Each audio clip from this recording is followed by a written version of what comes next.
What's up, guys? I'm Laura from Reading in Bed. It's Monday, December 4th, right? December 4th. So we're going to talk about story number 3 from yesterday on the short story advent calendar, and then we're going to reveal today's story, number 4. So number 3 was Lady with Invisible Dog.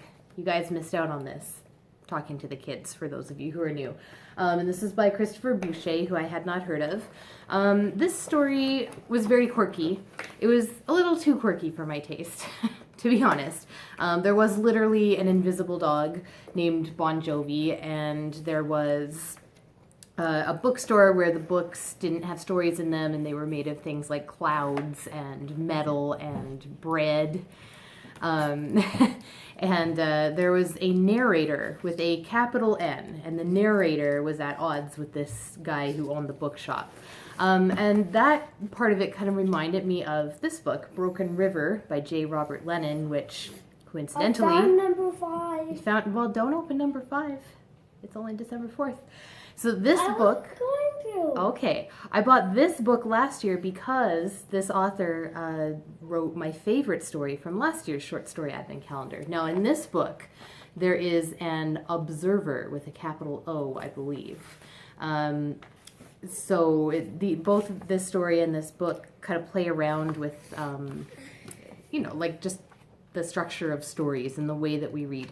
But I liked this one better because that capital O observer sort of stood in, not really for a narrator, but just like for that omniscient kind of presence that you kind of feel, and I guess is related to narration, or maybe for the reader. Whereas this one, like, it was all so insidery. I felt like this was just a writer writing about writing for other writers, if that makes sense. It's actually one of my pet peeves. I could go on a rant, and I'm not going to do that right now because I don't have time.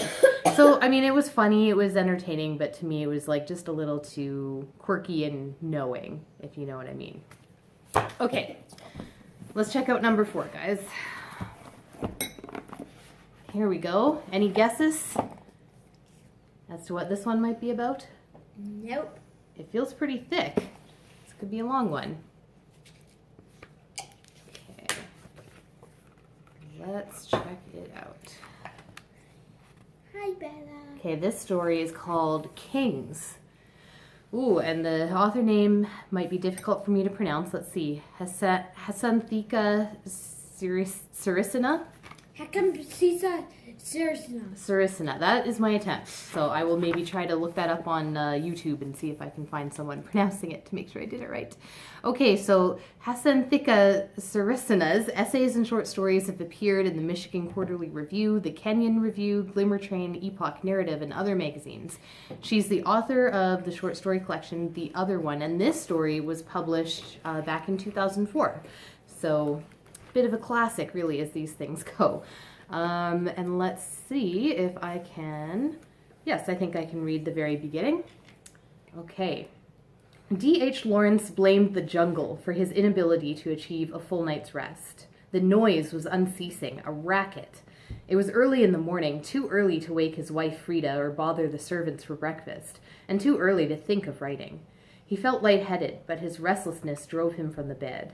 He walked out onto the patio, and the jungle lulled. Maybe this would be the quiet, he thought. When he turned back to go back to his bed, the jungle erupted again. Drums, whistles, cymbals, bugles, rattles, and clackers. A child's birthday party gone amok. "Shut up!" he cried. The jungle hushed, a brief taunt, before exploding into an even louder trill. Okay, speaking of writers writing about writers and writing, D.H. Lawrence obviously is a real writer. I've read a couple of his books, so this could go either way. Let's see how many pages this one is. Oh, it's the same as the last two, 21 pages. So I will take this to work. Don't have as many meetings, so I should be able to finish it up. And we will check back in tomorrow, let you know how this went, and reveal story number 5. Thanks for watching.